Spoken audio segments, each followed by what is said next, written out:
Good morning. हाँ, आज अपना टॉपिक रहेगा लेसन नंबर 5 से जल विभव की अवधारणा। तो कल हमने पढ़ा था विसरण दाब न्यूनतम, ये इस चैप्टर का लास्ट टॉपिक है। तो देखिए, सबसे पहले जल विभव की अवधारणा इसको किसने प्रस्तुत किया था? आर के स्लेटर और एफ एम टाइलर ने 1960 में प्रस्तुत किया था। इस अवधारणा को आर के स्लेटर और एफ एम टाइलर ने इसको प्रस्तुत किया था। अब होता क्या है, तो आपको बताया मैंने विसरण दाब न्यूनतम। क्या होता है विसरण दाब न्यूनतम? कि जो दो विलयन होते हैं उनके डीपी का अंतर क्या कहलाता है? डीपीडी कहलाता है। तो यहाँ पर आप पढ़ेंगे यहाँ जल विभव की अवधारणा। तो सबसे पहले जल विभव क्या होता है? जल विभव क्या होता है? तो शुद्ध जल के अणुओं की स्वतंत्र ऊर्जा और विलयन के जल के अणुओं की स्वतंत्र ऊर्जा के अंतर को, क्या? शुद्ध जल के अणुओं की स्वतंत्र ऊर्जा और विलयन के जल के अणुओं की स्वतंत्र ऊर्जा के बीच के अंतर को क्या कहते हैं? जल विभव कहते हैं। मान लीजिए यहाँ पर हमने दो पात्र ले रखे हैं और यहाँ पर इसमें केवल क्या है? जल के अणु, और यहाँ पर क्या है? विलयन। इन दोनों की स्वतंत्र ऊर्जा के अंतर को, स्वतंत्र ऊर्जा के अंतर को क्या कहते हैं? जल विभव कहते हैं। तो शुद्ध जल के अणुओं की स्वतंत्र ऊर्जा व विलयन के अणुओं की स्वतंत्र ऊर्जा के अंतर को क्या कहते हैं? अपन यहाँ पर जल विभव कहते हैं। तो सबसे पहले जल की अवधारणा, ये जल विभव की अवधारणा किसने प्रस्तुत की? आर के स्लेटर और एस एम टाइलर। परिभाषा हो गई है शुद्ध जल के अणुओं की स्वतंत्र ऊर्जा और विलयन के जल के अणुओं की स्वतंत्र ऊर्जा के बीच के अंतर को क्या कहते हैं? जल विभव कहते हैं। इसे ग्रीक भाषा का शब्द है साइक। ग्रीक भाषा का शब्द कौन सा है? साइक। उससे क्या किया जाता है? प्रदर्शित किया जाता है। साइक, या इसको क्या बोलते हैं? साइक डब्ल्यू कहते हैं। अब इसे, इसकी मापने की जो इकाई है या जल विभव की मापने की जो इकाई है वो क्या होती है? बार, या क्या होती है? एटीएम होती है। बार या क्या होती है? एटीएम होती है, एटमॉस्फेयर। अब यहाँ इसके बारे में अपन अध्ययन करेंगे कि ऊष्मागतिकी नियम के अनुसार जल विभव होता है या वाटर पोटेंशियल है, इस जल विभव को क्या कहते हैं? डीपीडी भी कहते हैं। क्या कहते हैं? डीपीडी भी कहते हैं। और आपने पढ़ा था डीपीडी बराबर OP minus TP, OP minus से टीपी। अब यहां पर बात करेंगे ऊष्मागतिकी के नियम के अनुसार। तो डीपीडी है उसको क्या कहते हैं? जल विभव भी कहते हैं। जिसे किससे प्रदर्शित किया जाता है? साइड डब्ल्यू से या साई से प्रदर्शित किया जाता है। तो इस साइड डब्ल्यू का मान क्या होता है? नेगेटिव होता है। क्या होता है? नेगेटिव होता है। फिर ओपी को अपने क्या बोला था? पराश्रय दाब। तो पराश्रय दाब है उसको क्या कहते हैं? पराश्रय विभव कहते हैं, या क्या कहते हैं? विलयन विभव भी कहा जाता है। पराश्रय दाब को यहाँ क्या कहेंगे? पराश्रय विभव या विलयन विभव भी कहते हैं। और इसका मान भी क्या होता है? नेगेटिव होता है। अर्थात जल विभव का मान भी क्या होता है? नेगेटिव। और पराश्रय दाब है या पराश्रय विभव है उसका मान भी क्या होता है? नेगेटिव होता है। और फिर यहां पर क्या है? टीपी, ठीक है, टीपी। तो स्थिर दाब है, तो स्थिर दाब को यहां पर टीपी को क्या कहते हैं? अपन दाब विभव कहते हैं। जैसे डीपीडी को वहां क्या कहा? जल विभव। पराश्रय दाब को क्या कहा? पराश्रय विभव। इसी प्रकार से स्थिर दाब टीपी को यहाँ पर क्या कहते हैं? दाब विभव, जिसका मान क्या होता है? पॉजिटिव होता है। एक कंडीशन में नेगेटिव होता है, जो जिगर में कुंचित कोशिका होती है उसका मान यहाँ नेगेटिव हो सकता है, बाकी सभी में कौन सा होता है, पॉजिटिव होता है। इस प्रकार से जो यहाँ फॉर्मूला बनता है वो ये है, जल विभव बराबर पराश्रय विभव प्लस दाब विभव। ठीक है, साई या psi W is equal to psi S plus psi P. तो यहाँ हमें दो बात देखी है। सबसे पहले जल विभव की अवधारणा में जल विभव की परिभाषा यानी शुद्ध जल के सतुल्य अणु की ऊर्जा, विलयन में जल के अणु सतुल्य ऊर्जा के अंतर को क्या कहते हैं, यहाँ पर जल विभव कहते हैं। और यहाँ पर ये होता है कि जल विभव, पराश्रय विभव और दाब विभव में क्या संबंध है, जल विभव बराबर पराश्रय विभव प्लस दाब विभव, साई एस या साई डब्ल्यू बराबर Sai S plus psi P. यहाँ मान उन दोनों का, इसका और इसका मान क्या होता है, नेगेटिव, और इसका मान क्या होता है, पॉजिटिव होता है। ठीक है, इसके आगे अपन पढ़ेंगे, हाँ देखिए अब पढ़ेंगे अपन पराश्रय तंत्र की परिकल्पना। ठीक है, तो अभी आपने जल विभव की परिभाषा पढ़ी थी। ठीक है, यानी शुद्ध जल के अणुओं की स्वतंत्र ऊर्जा और विलयन के जल के अणुओं की स्वतंत्र ऊर्जा के अंतर को क्या कहते हैं, जल विभव। उसके बाद में हम पढ़ेंगे पराश्रय तंत्र की परिकल्पना।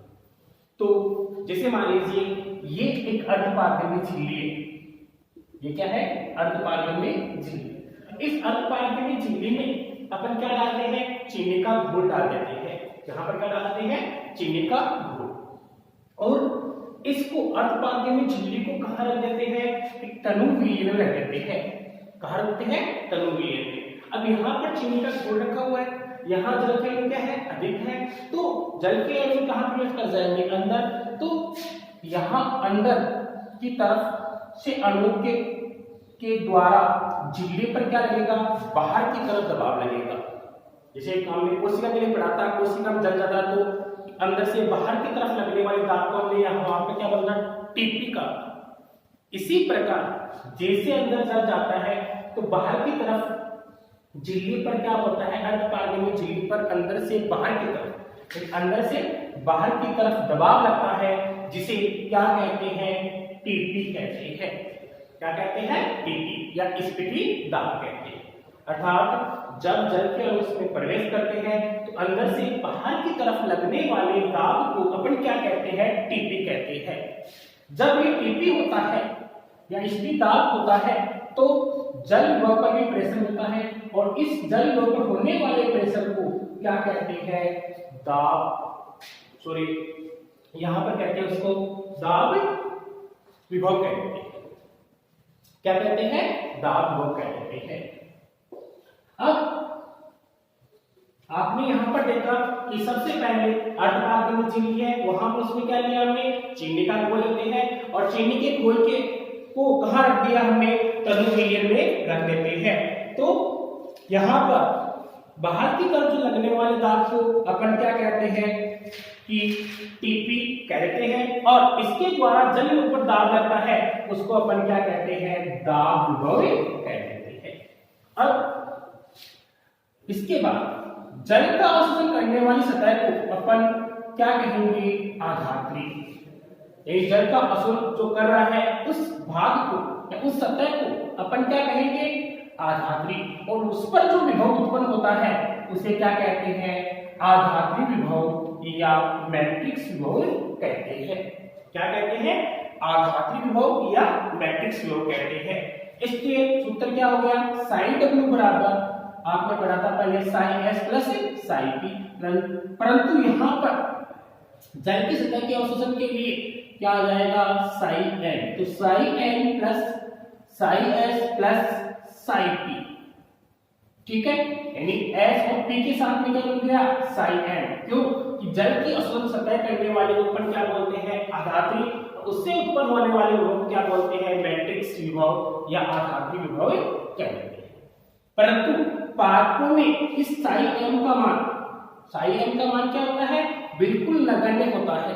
क्या होता है, नगण्य। इसलिए इसकी गणना नहीं करेंगे। तो इसकी गणना नहीं करेंगे तो साइन डब्ल्यू बराबर क्या हो जाएगा, sine S plus sine P.